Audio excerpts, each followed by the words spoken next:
Okay, let's make sure YouTube YouTube's working.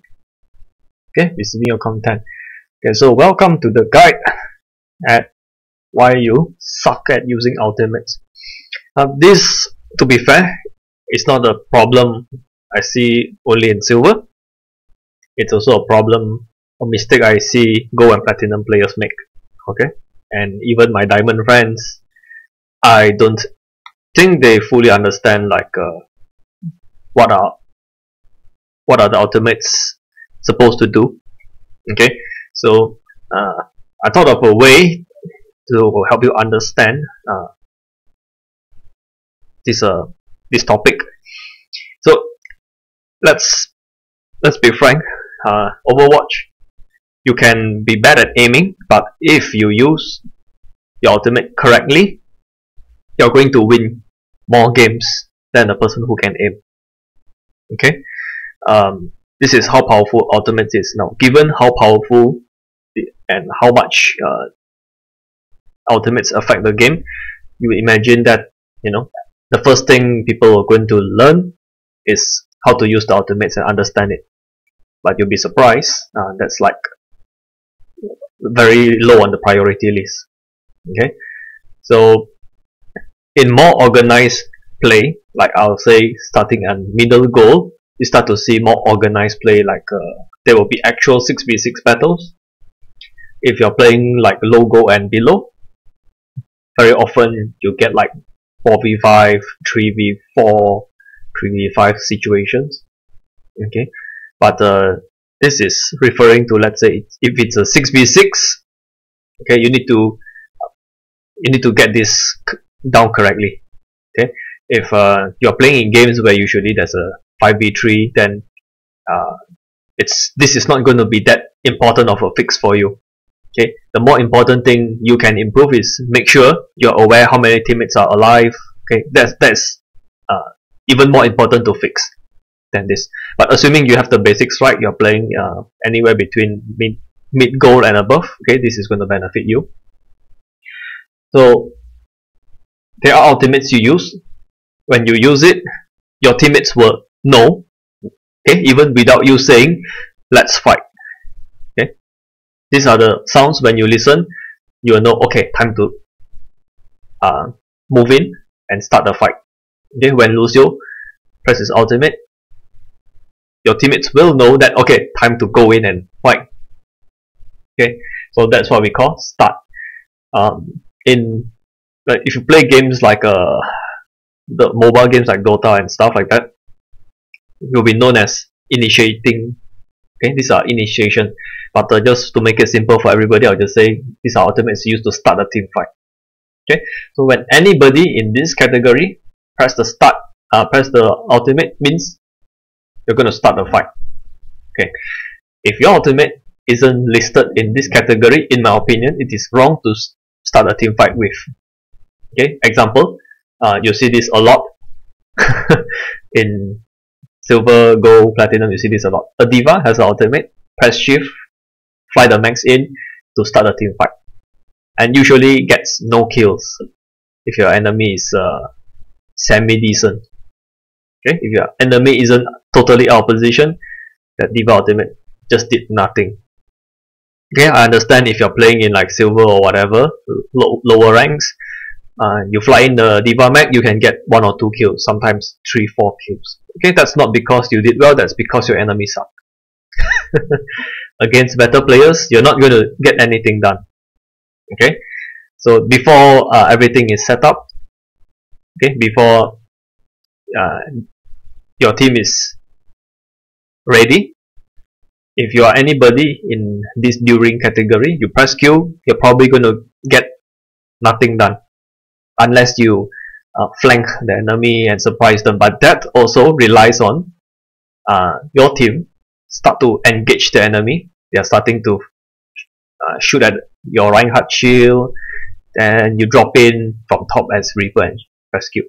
Okay, so these are things which you use during the team fight after the attackers commit to the team fight. Okay, So these are the ultimates you should not start the team fight with. Okay, and these are the ultimates you should only use. Okay, of course there are exceptions. I'm talking about generally. You should use when there's a situation calls for it. Okay, let's use the easy one. Let's say it's Torbjorn. Okay, I guess Orisa you can put it into starting as well. Okay, it makes sense to. Okay, I'll drop Orisa in here as well. Okay, once Orisa press Q, yeah, please start fighting, please start shooting. So if you're defending, as a defender, you wait for the attackers to commit. Once they speed past the choke, okay, they pass the choke when you're defending, it means okay, they want to fight. When they commit to an attack, Torbjorn press Q, they will either have to retreat or die. Okay, when they're retreating, once they're already committed to pushing and they retreat, during that 5 seconds of chaos, your team is going to get work done. Okay, the turret is going to get work done, your team is going to get work done. So that's why it says react. Okay, Mercy, of course, it reacts when 2-person is dead. Press E, press Q, press E. Okay. Lucio and Zenyatta, yes, they can both start a team fight and they can be used as a reactive. So what I usually categorize is Zenyatta is slightly better at reacting. Let's say now Genji pop his ultimate, use a Dragon Blade, or Soldier use his Visor. Zenyatta, you just press Q and go into the center of your team and problem solved, nobody's gonna die. Okay, Zenyatta is slightly better when it comes to reacting because there's no animation, it's instant. Whereas Lucio need to leap in the air and actually land on the floor. So Lucio is a bit better. Okay, once your team is at the choke, you want to push and gain ground. Lucio, start the fight. Okay, you can use that few seconds to start the team fight. Okay, but they're pretty similar, as in these two support ultimates are very strong. Okay, without these ultimates, it's very hard to start a team fight. And if you're defending without these 3-person, it's very hard to defend against ultimates, especially these two, Lucio and Zenyatta. If your team do not have these guys, when Soldier or Genji press ultimate, bad things are going to happen. Okay, which is why they are important. Now, Nano Boost is good at starting a fight. It's not good at reacting. So, Ana can just Nano Boost Winston. When that happens, okay, you know, Ana made a decision to say, let's start a team fight. Okay, so that's for the support. For the tanks, okay, I think this is very straightforward. What Reinhardt will do is, before the team fight starts, let's say both teams have a Reinhardt, okay, just for simplicity. So the first thing Reinhardt will say, okay, I have ultimate, please burn the enemy Reinhardt shield. Okay, or let's say if they have a McCree, you have a McCree. McCree actually go in front and try to stun enemy Reinhardt, throwing the flashbang over his head, so your Reinhardt can press Q and you can wipe the enemy team. Okay, Zaragraph is, I think, self-explanatory. Blizzard.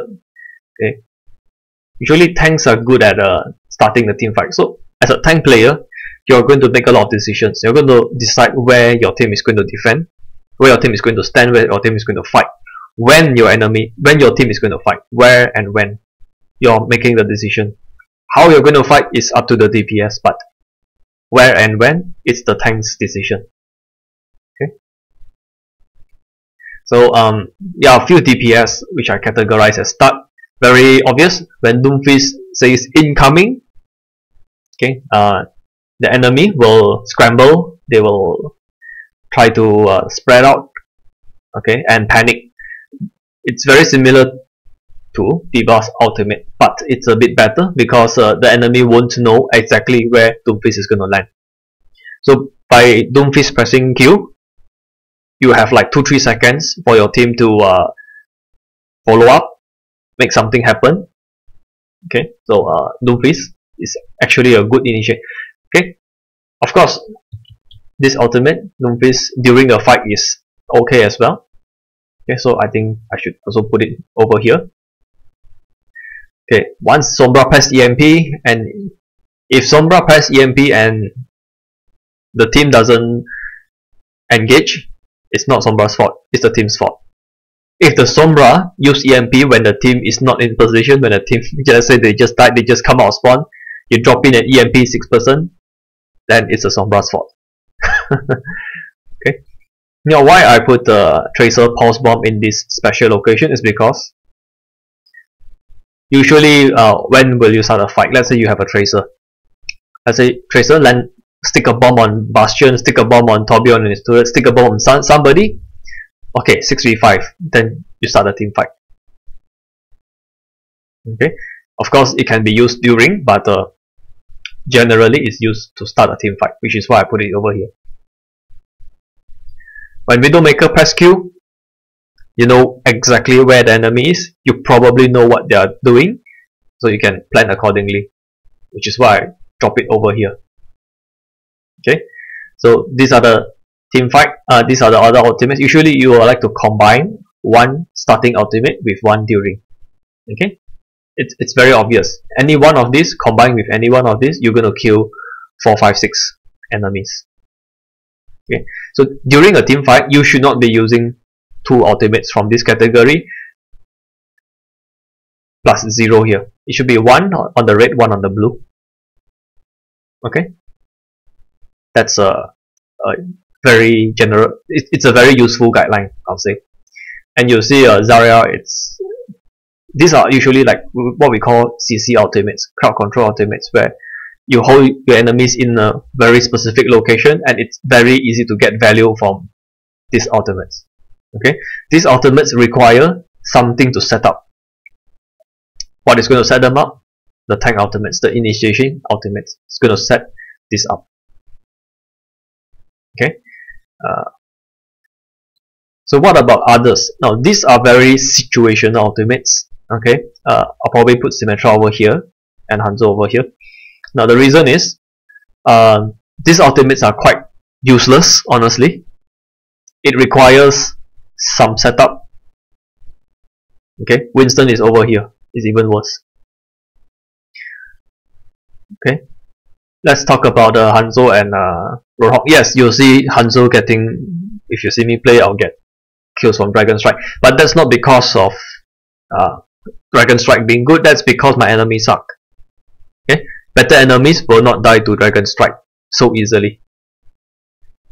So for Hanzo's ultimate to be effective, for Roadhog's ultimate to be effective, it's very situational. Let's say Roadhog finds a Reinhardt up against a wall. Okay, then of course just press Q and kill him. That's the best value you can get. Or Roadhog walks up to Reinhardt, press Q and break the shield in 3-4 seconds. That's pretty good. It's not good for anything else unless you have a Zarya. Now we are talking. If you have a Zarya, you combine with Roadhog, oh, you're gonna kill. So Roadhog is gonna do so much damage. Okay, so these two people's ultimate is very useless unless you combine with Zarya. Okay, so for these two, whenever you can use it, whenever a situation calls for it, let's say an enemies are all in a small room, then of course please use a dragon, get the 2 kills, get the 3 kills, even the 1 kill. That's as much of a value as you're gonna get. Usually I use this dragon to force people to move in a very specific way, so it's easy for me to predict their shots. So you can see a lot of my highlights usually involves dragon, because when I fire the dragon, the enemy will move in a very predictable way, so it's very easy for me to land shots. So it's how I use a dragon, and I watch like some top 500 Hanzo they play. They also come to the same conclusion. This ultimate is quite useless. Okay, so which is why I put it over here. Now, the only ultimate more useless than Dragon Strike is Winston. Winston's ultimate has only one use. It's not an initiating ultimate, it's not a during. Okay, it's not even a react. The only use for Winston's ultimate is if you're defending. Okay, if you're defending, your team has died. 2-3 people died, you lost the team fight. But you want to give your team some time to respawn and contest the objective. Okay, this is a stall tactic. It's only good for stalling, buying yourself time. So once you lost the team fight, you want to stall, you leap in the air. Okay, try to drop the bubble, leap in the air, do some monkey stuff. Okay, buy your team the 2-3 seconds, press Q, buy another 5-7 seconds. Okay, jump around, monkey around, knock people around, make it hard for them to aim, stuff like that. Just disrupt. But this is not even, I won't call this crowd control ultimate, because crowd control ultimate is very easy for other people to land shots once they are hit by this crowd control ultimate. But when Winston press Q, I can't even land a single arrow. Okay, this is a really useless ultimate. Now Zenyatta ultimate, why I put her here, because she does not, teleporter shield generator falls under none category. It's a very unique ultimate where it's always active. Okay, it gives your team the respawn advantage. Okay, I'll say in terms of usefulness, okay, I think that's another chart for another discussion. I'll probably come up with a rating, like what are the ultimates which are very, very useful, okay, and what are the ultimates which are very trash. Zenyatta's ultimate is among the very, very good, okay, because doesn't matter how good or how bad your teammates are, you're going to get value from this. Okay, so yeah, this is a very basic guide, easy to understand guide to ultimates, because I'm tired of seeing lower rank teammates just using ultimates without any thought. Okay, I'll see Reinhardt, Zarya use the ultimate at the same time, and I'll be like, what are you guys doing? Like, seriously. Okay, Zenyatta, Lucio use ultimate at the same time. We've seen that a lot of times. I did that myself. It's because of miscommunication. Okay, if you're running Zenyatta and Lucio as both of the support, please communicate ahead. Okay, next ultimate, Genji has ultimate, who will use, you or me? Okay, if Lucio's dead, of course Zenyatta have to use, even though you agreed that Lucio is going to use it. Okay, then only very frequent mistake, and when people make this mistake, they will know it. Okay, so this is not about knowledge, it's about communication. Another one which a lot of times I see people use it at the same time is Torbjorn on and Orisa. Only one person should use this ultimate, not both. One is enough to scare the enemy team to back off, to retreat. Okay, so if you're watching up to here, I thank you for watching. Hope you gain something from this. Okay, the next video I'm going to talk about which ultimates are very useful, very high value for the average player. Okay, thanks for watching.